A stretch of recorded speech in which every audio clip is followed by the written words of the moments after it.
baginda Rasul Muhammad sallallahu alaihi wasallam ketika bertemu Abu Jahal, hati baginda Rasul bersih, tidak ada pikiran yang macam-macam.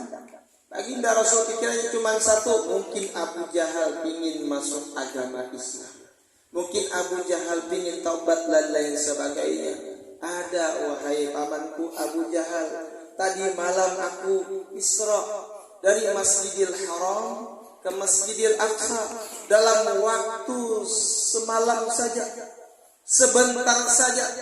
Oh, kata Abu Jahal, pas bujur ini, pas betul ini modal ini. Untuk apa? Untuk orang-orang yang percaya kepada Nabi besar Muhammad supaya keimanan mereka lemah kepada baginda Rasul Muhammad sallallahu alaihi wasallam. Betulkah wahai Muhammad? Oh iya betul. Bahkan kata baginda Rasul, aku tidak Isra saja, aku Mi'raj dari Masjidil Aqsa ke Sidratul Muntaha dalam waktu semalam. Oh, kata Abu Jahal. Oke.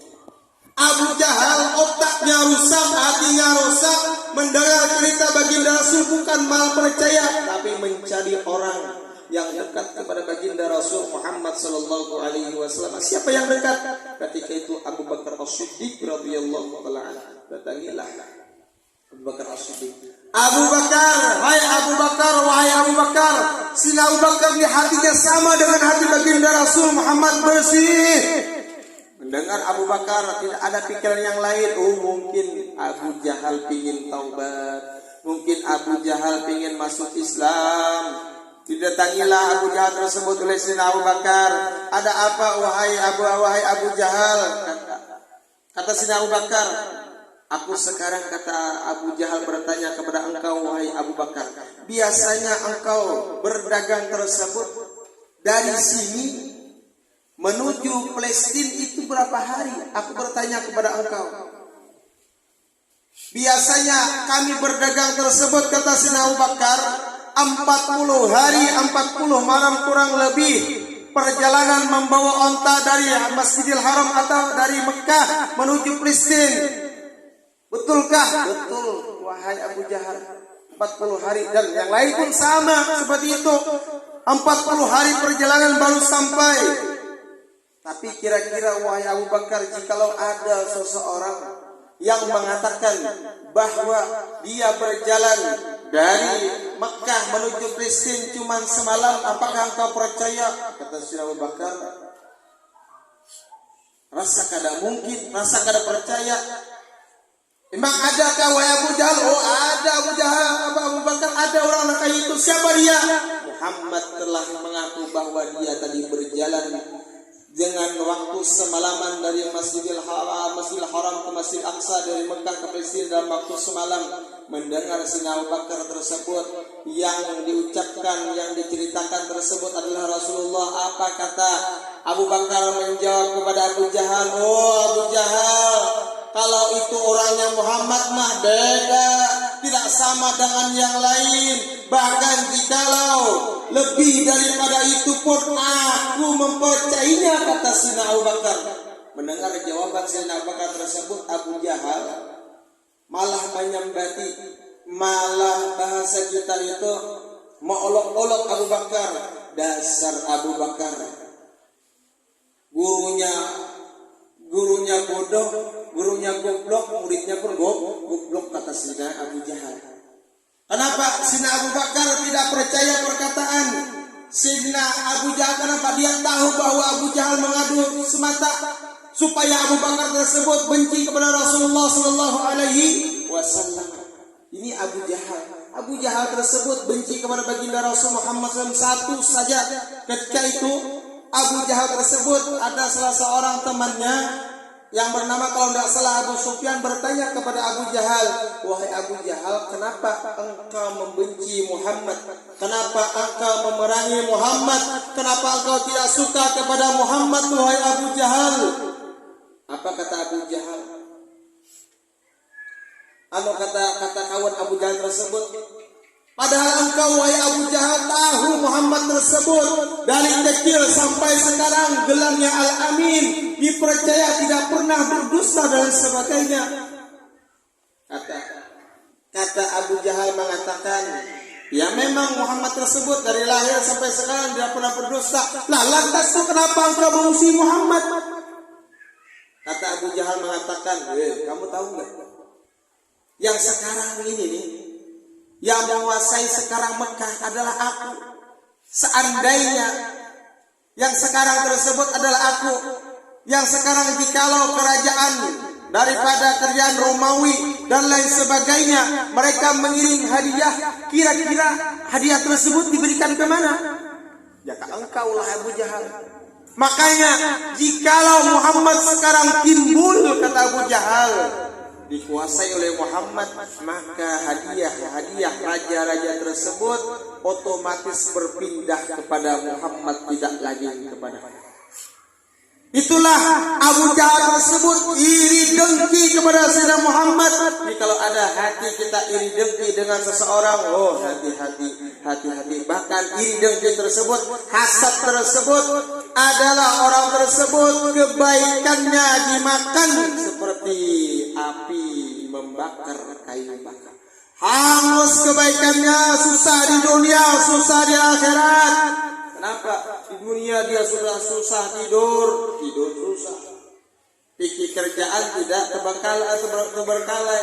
Pekerjaan yang banyak tidak terkerjakan. Kenapa? Mikirkan orang yang dihasuti tersebut. Orang yang dihasuti nyaman tidurnya nyenyak.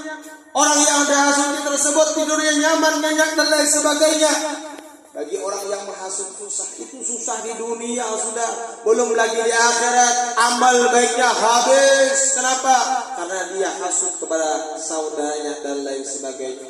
Arti hasut tersebut adalah seseorang menginginkan kenikmatan yang Allah Ta'ala berikan kepada saudaranya tersebut hilang dan berpindah kepada dirinya, itu namanya hasut. Tapi jikalau kita silahkan kita tersebut, andai misalkan Pak Mitro Jaya berangkat haji, saya melihat ya Allah Pak Mitro Jaya berangkat haji, alhamdulillah, mudah-mudahan ya Allah ulun pun engkau berikan juga ya Allah seperti yang engkau berikan kepada Pak Mitro Jaya, maka itu boleh hukumnya. Itu namanya ghibthah dan itu dianjurkan para ulama boleh. Tapi jikalau menginginkan ketika Pak Mitro berangkat haji, ya Allah mudah-mudahan Pak Mitro Jaya pesawatnya yang dia tumpangi misalkan jatuh, mudah-mudahan nanti di salah sakit dan sebagainya, keinginan musnah Pak Mitro Jaya, Pak Mitro Jaya, itu namanya hasud dan ini tidak boleh berada di dalam diri kita. Padahal Abu Jahal itu alim Al-Quran, dia hafal hadis baginda Rasul, dia hafal. Ini Abu Jahal kurang apa lagi Abu Jahal? Itu alim. Bagaimana dengan kita? Al-Quran tidak hafal, hadis pun juga 1, mungkin 2, 3 yang hafal. Apalagi ditambah hasud di dalam hati kita, di dalam diri kita, makin tambah hancur diri kita, makin tidak selamat diri kita. Ini Abu Jahal, orang yang alim, orang yang pintar, bertemu dengan baginda Rasul. Kita tidak bertemu dengan baginda Rasul Muhammad sallallahu alaihi wasallam. 14 abad yang lalu baginda Rasul Muhammad sallallahu alaihi wasallam hidup, sekarang sudah meninggalkan kita 14 abad sekarang. Hikmahnya Isra wal Mi'raj apa? Salah satunya menyambungkan diri kita kepada baginda Rasul Muhammad sallallahu alaihi wasallam. Mungkin kita sekarang sibuk daripada mencari nafkah untuk keluarga, anak, istri dan sebagainya. Terkadang sehari, 2 hari, 3 hari, seminggu, sebulan mungkin lupa kepada baginda Rasul Muhammad sallallahu alaihi wasallam. Makanya diadakan Isra wal Mi'raj peringatannya, makanya diadakan daripada nuzul Quran, ada nisfu Sya'ban, ada daripada Maulid baginda Rasul supaya apa? Di dalam sela 1 tahun tersebut Anda ada mengingat baginda Rasul Muhammad sallallahu alaihi wasallam. Jangan sekali-kali melupakan hati kita kepada baginda Rasul Muhammad sallallahu alaihi wasallam. Hati jikalau kosong terhadap baginda Rasul, hati-hati, jangan sampai hati kosong dengan baginda Rasul Muhammad sallallahu alaihi wasallam. Jikalau hati kosong dengan baginda Rasul, hidup tidak bakalan tentram dan nyaman. Kenapa? Ketenangan diri tersebut adalah baginda Rasul Muhammad SAW. Kenapa? Baginda Rasul Muhammad adalah babullah. Baginda Rasul adalah pintunya Allah. Jikalau ingin menghadap Allah Ta'ala mesti melewati pintu tersebut, yaitu baginda Rasul Muhammad SAW. Tapi jikalau hati tidak ada, dalam hati tidak ada baginda Rasul, bagaimana kita menuju Allah Subhanahu wa taala? Bahkan kita sering mendengar daripada syair, ya Imam ar-rusli ya sanadi anta ba'da Allahi mu'tamadi fa bidunyaya wa akhirati ya Rasulullah khudh biyadi. Ya Imam ar-rusli ya sanadi, wahai imamnya para rasul, wahai imamnya sandaranku, anta engkau ya Rasulullah, ba'dallah setelah Allah, mu'tamadi adalah sandaranku, peganganku ya Rasul. Engkau ya Rasulullah setelah Allah Ta'ala engkau adalah peganganku. Di mana kita berpegang? Fi dunyaya wa akhirati. Di dunia engkau adalah peganganku ya Rasulullah, di akhirat adalah peganganku ya Rasulullah.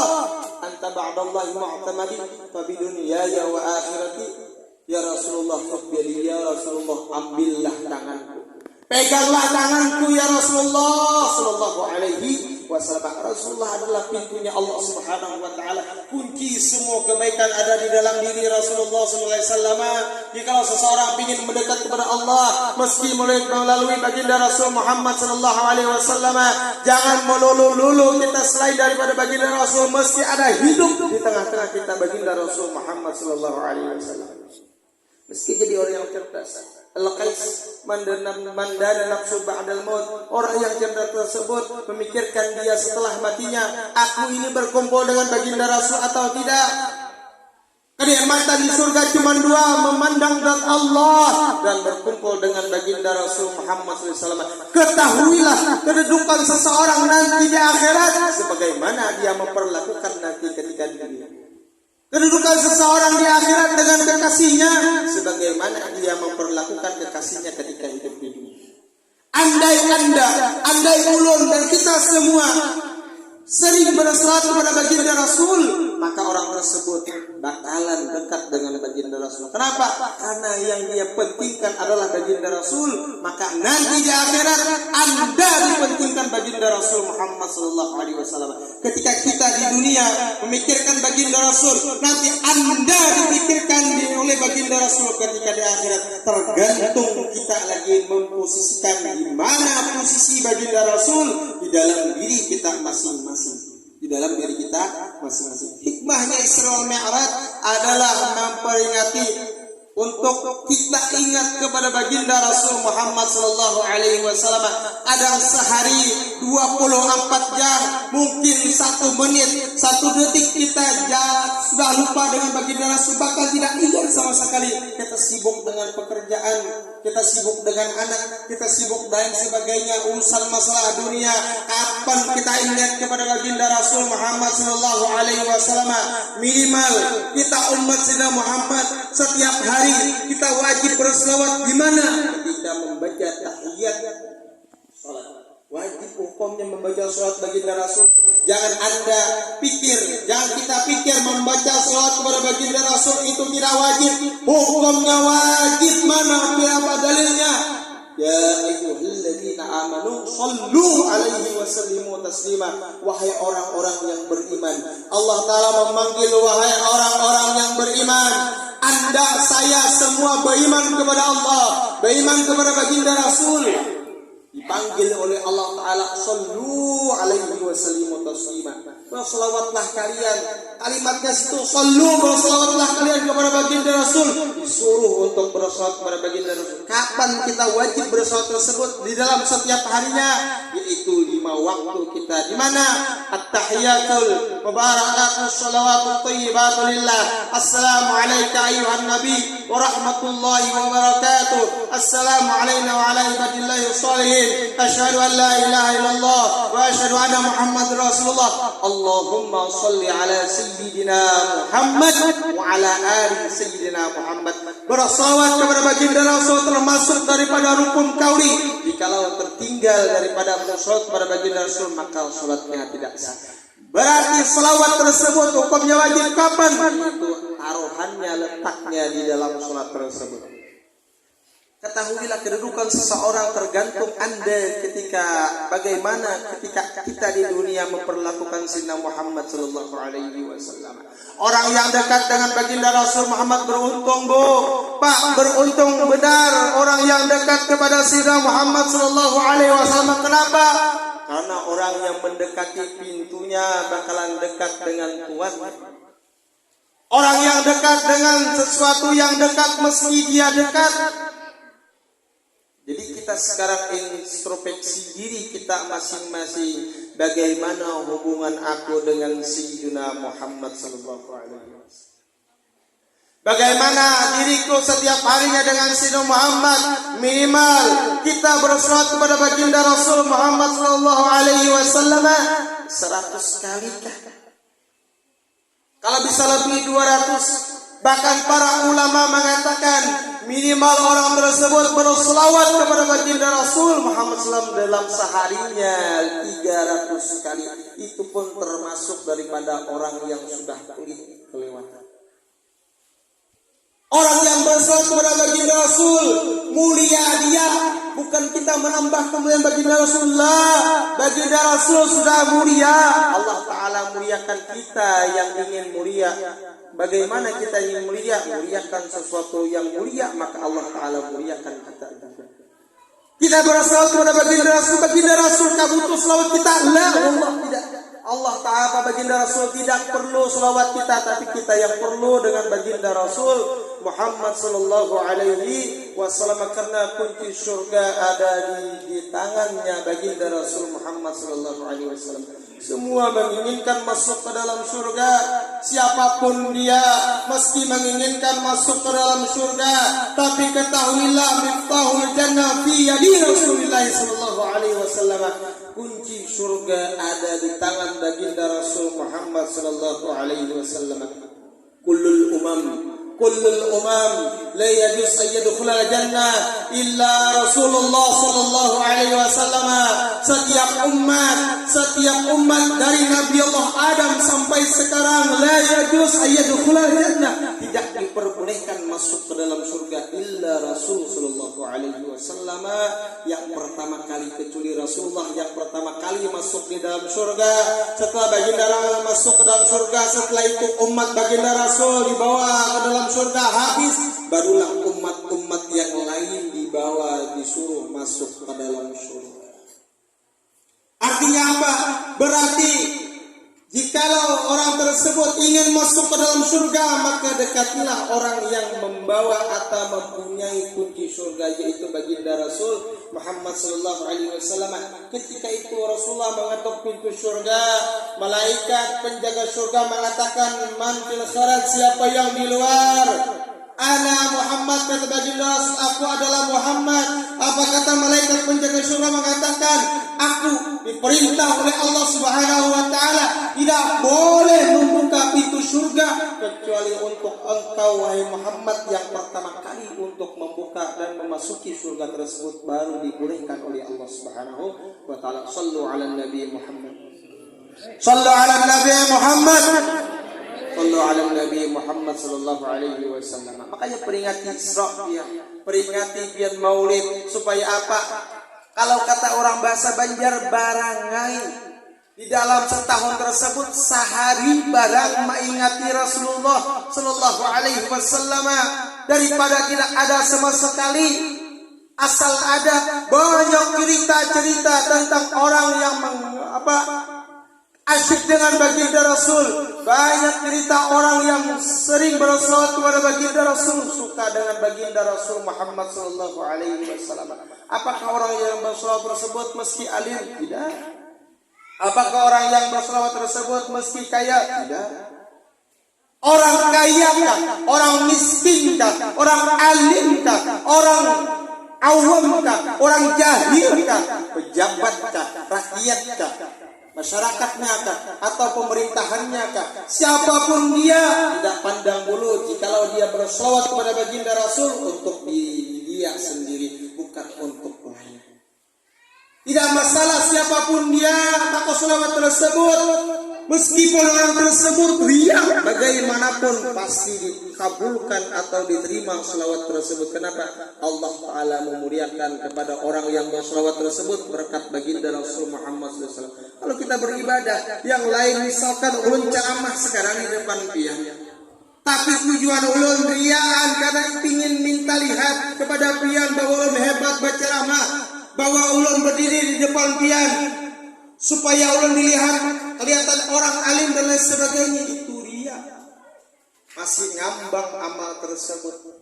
Tapi kalau orang tersebut berselawat, Ya Rabbi salli ala Muhammad, Ya Rabbi salli alaihi wa sallim, dia membaca ingin minta lihat, misalkan ada gadis di sana supaya dilihat gadis tersebut suaranya bagus, alis selawat supaya orang tersebut suka dan lain sebagainya, itu ria. Tapi berkat baginda Rasul tetap, meskipun dia ria, tetap selawatnya tersebut diterima oleh Allah Subhanahu wa Ta'ala.